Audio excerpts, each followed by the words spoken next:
My family lives in Canada. This is important. My kid was being bullied at school. He is a big kid, and I have always told him to resolve his problems with words. I've told him to report bullying to teachers, and if they don't listen, to tell the principal. I've also told him to tell me and his mom so we can follow up. My son's after-school program is a taekwondo class, also important. He's been in taekwondo since kindergarten, and he also plays hockey. There is a group of kids at his school who have been a-holes to my kid and his friends. My kid did the right thing and told the teacher monitoring recess. She told him that the kids were new to Canada and didn't know how to fit in yet. He went to the principal and was told pretty much the same thing. So he told his mom. She wanted to confront the parents and likely would have ended up in custody.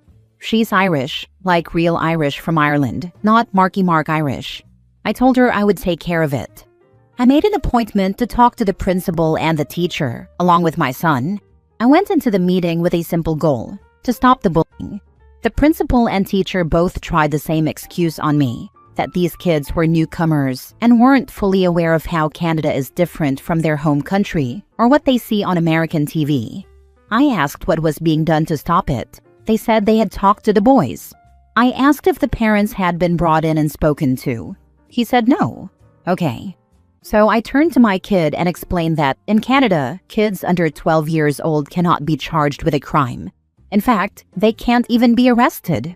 Worst case scenario, if anything happened, he might have to do some community service. The principal and teacher went crazy, telling me that I couldn't tell him that. I asked them if I was lying. They both shut up. I pointed to them and told my kid to remember that they didn't say I was wrong. I told him to tell me in a week if he was still being bullied. My understanding is that all of the bullies' parents were called in and told to control their children. The bullies were also given library detention instead of recess for a month. I'm satisfied with the result, but the teacher and principal seemed upset.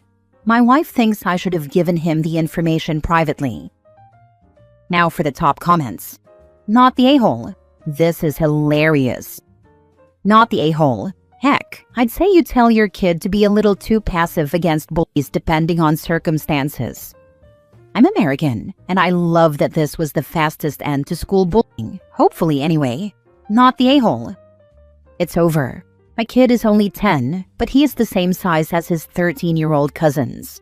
They tried messing with him when they were playing hockey. They play nice now. You handled it perfectly. Saying that to your son in front of the teacher and principal was fantastic. If you had told your son in private, I'll just bet that the principal and teacher would not have called in the parents. Your son would have continued to be bullied. Good for you. Or he would have been expelled. I'm a Canadian teacher. We aren't allowed to expel kids. Like, at all, in my district. You played this right. Not the a-hole. I'm also Canadian and I've worked as a consultant in the school system. The school simply did not care to step in and act because they hate having to deal with parents and telling them their kids are a-hole bullies. No, seriously, this is the reason. I've interviewed and had dozens of meetings across multiple schools and teams. This is the chief common factor. You didn't encourage violence. You just simply explained the legal reality of things after the school repeatedly failed to protect your kid. The moment administrators hide behind excuses instead of stopping bullying, parents are allowed to be blunt. The fact that action only happened after that conversation proves the system wasn't working. They are clearly the a-holes, and you definitely escalated the situation to where it needed to be for them to act. When I was growing up, there was a different group in my city as refugees, and their parents were awesome. I'm still friends with some of those guys. But man oh man, the kids from that group were well behaved. Next story. Am I the a-hole for telling my wife to rehome the dog and leaving when she wouldn't? I work from home full-time. I only need to go into our physical office once a month. That day is always the last Friday of the month unless it's a holiday, but you get the idea. My wife Angela works part-time retail. It's fine, because we discussed it and agreed that she would be a stay-at-home mom when we had kids. So she contributes what she can to the household and has her own money for whatever extras she wants, besides her share of our budget. In December, my monthly meeting ended up being on a Monday because of how the calendar worked out. I booked myself a hotel for Sunday night and drove into the city. When I got home that evening, my wife had a surprise.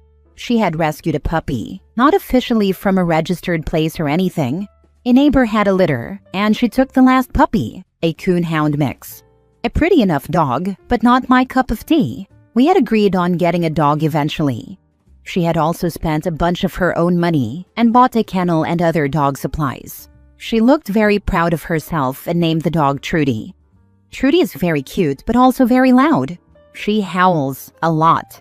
It's usually fine because Angela would go to her and pay attention to her, and she would quiet down.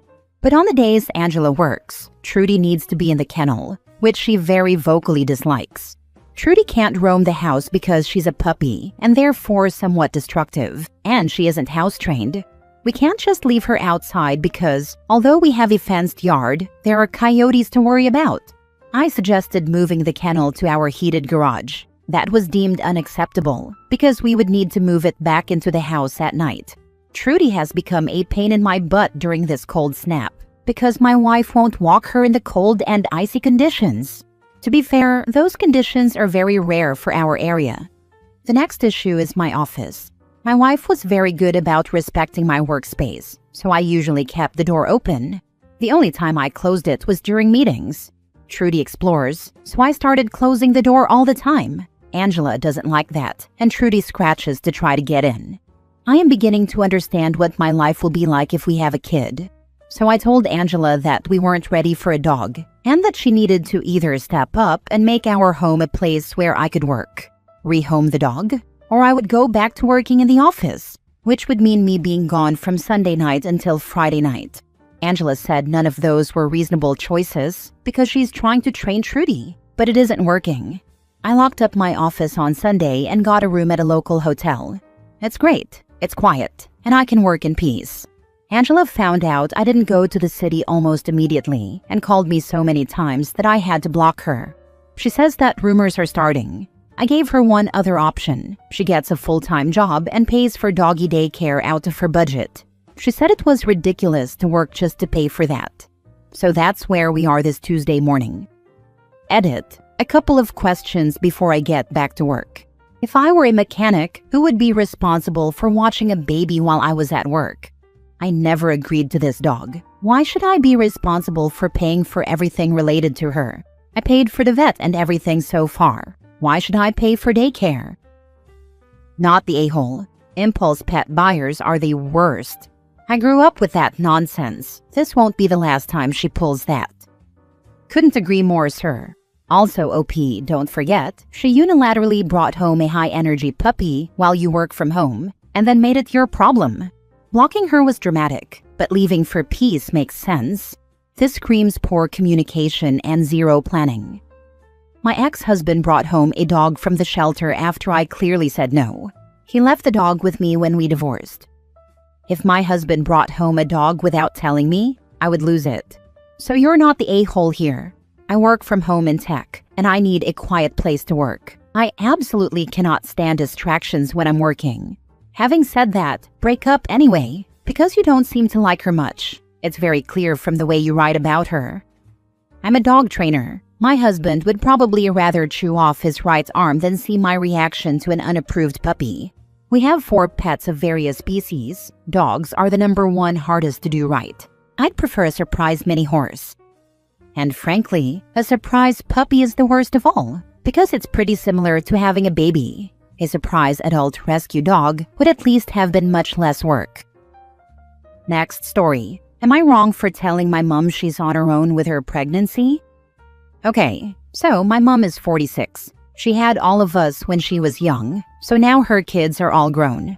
I'm 30, my brother is 27, my sister is 24, and my youngest brother just turned 20. She met some guy a few months back and they were hooking up.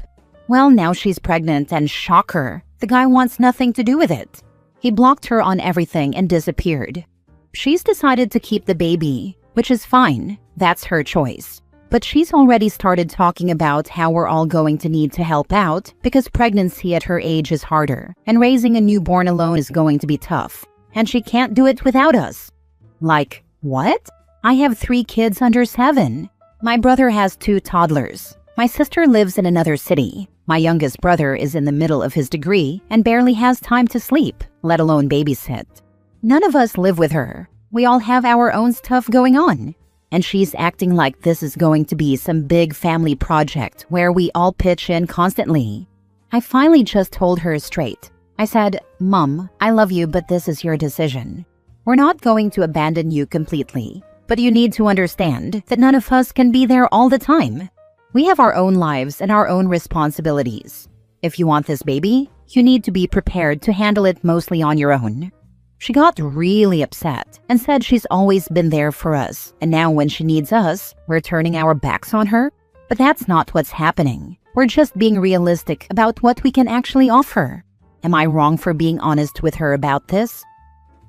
She's grown and made a grown decision. You being honest now saves everyone the drama later. Exactly this. Better to set expectations now than have everyone resenting each other when reality hits, and nobody can actually help as much as she's expecting. She's almost 50 years of age. She is too old to be acting like this. She's too old to be having another damn baby. She'll be almost 70 before the kid is even out of high school. Exactly. And it's not just about age. It's about energy, resources, and realistic expectations.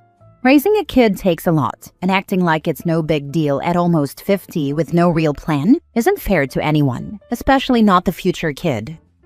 She decided to have kids. You guys didn't have a choice in that. Her being there was part of her responsibility that came with that choice. She's making that choice again at almost 50. She can't use, "Well, I raised you," to get you guys to do the dirty work of raising her late-life love child. I'm 43 with an 8, 14, and 15-year-old. Your mom's crazy if she thinks everyone is going to put their lives on hold to raise her baby. She's crazier to think of having it. Just my opinion, but God, I don't have a quarter of the energy I had with my older two when they were 8, compared to what I have now with my youngest. Not the a-hole. Last story. Update. Am I the a-hole for announcing my pregnancy at Thanksgiving? Original post. My husband and I recently found out that we're pregnant. We are really excited about the news, but we wanted to wait until the end of my first trimester to make sure everything was going well with the pregnancy. So we decided to announce our pregnancy at Thanksgiving when the whole family was together, so that we could tell everyone at once. I only told 2 people in my family, and I knew they could keep a secret. Besides that, no one else knew. As soon as we made the announcement, one of my sisters broke down crying and was very upset. She wanted to know first and was upset that I didn't tell her, since she always told me about all of her pregnancies first. However, my sister cannot keep a secret. She's a constant gossiper, especially with family.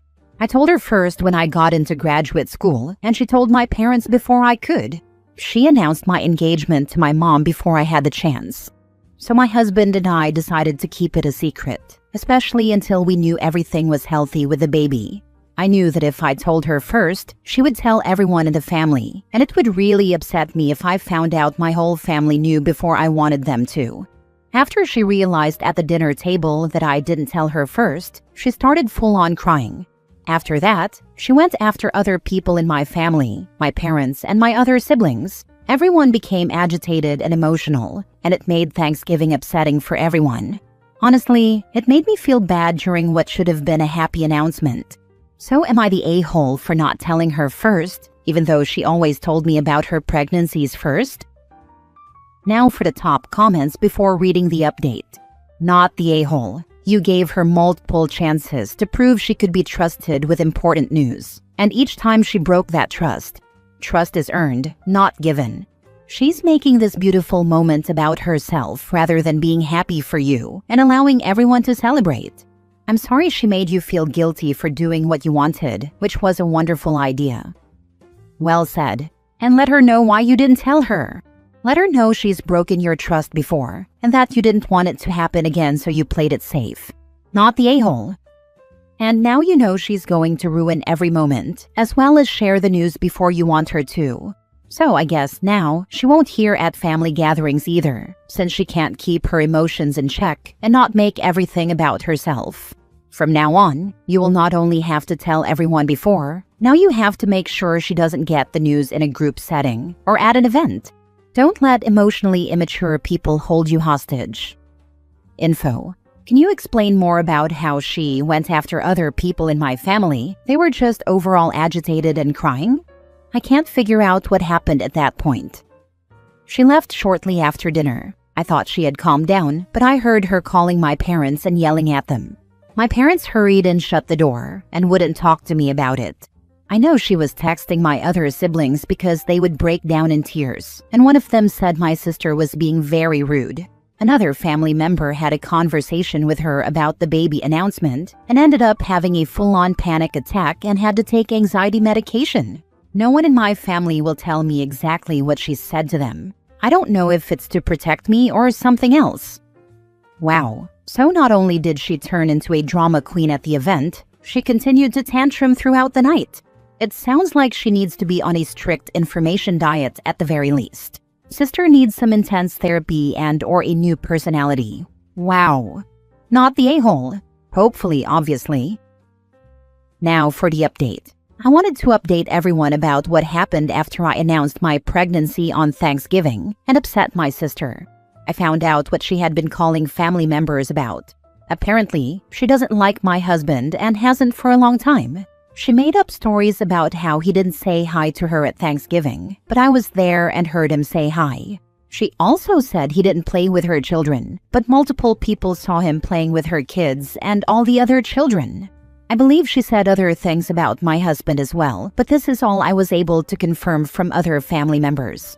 Since then, it has put strain on my relationship with my family. No one really calls or talks to me anymore. I recently found out they are planning a family vacation for a family member's 40th birthday. My sister called to tell me that I was not invited and said the family planned it for shortly after my due date. She said no one reached out to invite me because they assumed I wouldn't want to go anyway, since my due date is a few weeks before. Even though the birthday isn't for another 5 months, they planned it to fall just weeks after the baby is due. At this point, I have no contact with my sister and very little contact with my family. I'm not close with them anymore, and they haven't reached out to ask about the baby or include me in family events. Right now, I'm focusing on my husband, my baby, and myself.